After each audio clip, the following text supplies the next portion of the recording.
안녕하세요. 닥터 뾰로로입니다. 오늘은 우리 몸에서 가장 많이 사용되고 유산소 운동에서도 가장 필수적인 관절, 따라서 우리 몸의 건강에 가장 직결될 수밖에 없는 관절, 무릎 관절에 대해서 알아보는 시간을 갖겠습니다. 무릎의 구조에는 먼저 위에는 대퇴골, 아래는 경골과 비골, 그리고 앞쪽은 슬개골로 이루어져 있습니다. 각각의 구조물 사이에는 서로 뼈를 이어주는 인대들이 있어 무릎 관절을 안정하게 잡아주고 있습니다. 그리고 무릎뼈 사이에는 반월상 연골인 물렁뼈가 있는데 다들 한 번쯤은 들어보셨죠? 이 물렁뼈가 무릎을 디딜 때나 걸을 때 무릎뼈 사이에 충격을 흡수하고 완충 역할을 하여서 무릎뼈가 닳지 않게 해서 관절염을 막는 데 가장 중요한 역할을 합니다. 오늘은 무릎 건강에서 가장 핵심 역할을 하는 물렁뼈, 반월상 연골판에 대해서 한번 알아보겠습니다.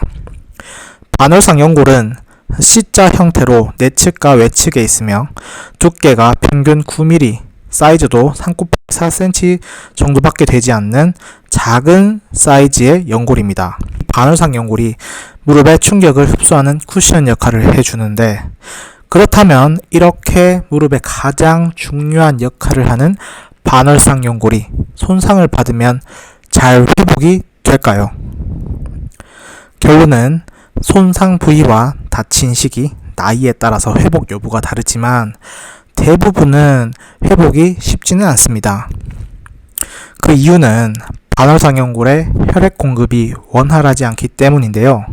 반월상 연골의 가장 자리는 혈액 공급이 비교적 원활하게 되지만 연골의 안쪽으로 갈수록 혈액 공급이 부족합니다. 혈액 공급이 잘 되지 않으면 다치는 경우 회복이 잘 되지 않고, 대부분의 반월상 연골의 파열 또한 외측보다도 두께도 더 얇고 더 손상을 받기 쉬운 안쪽부터 다치기 때문에 주의 및 관리가 필요한 것입니다. 그렇다면 어떤 경우에 반월상 연골이 다칠까요? 반월상 연골은 무릎을 굽혔을 때, 그리고 무릎을 외회전 또는 내회전 하면서 돌리는 경우에 다치기가 쉽습니다. 보통 서 있는 경우에는 반월상 연골에 가해지는 부하가 반월상 연골 전체면에 골고루 가해지지만, 무릎을 굽히는 경우에는 반월상 연골의 뒤쪽 부분에만 부하가 과하게 걸리게 되고, 그런 경우에 무릎의 회전까지 더해지게 되면 반월상 연골의 파열이 발생하게 됩니다. 따라서 반월상 연골은 앞쪽보다 뒤쪽에서 거의 대부분 다치게 됩니다.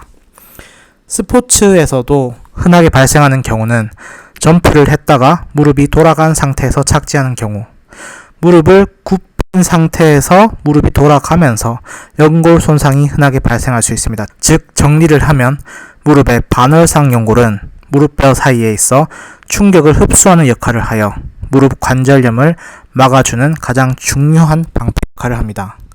하지만 무릎을 굽히고 돌리는 경우에 반월상 연골에 손상이 쉽게 올 수 있어 쪼그려 앉는다거나 풀 스쿼트 운동처럼 무릎을 과하게 굽힌 자세는 꼭 피하는 것이 좋습니다.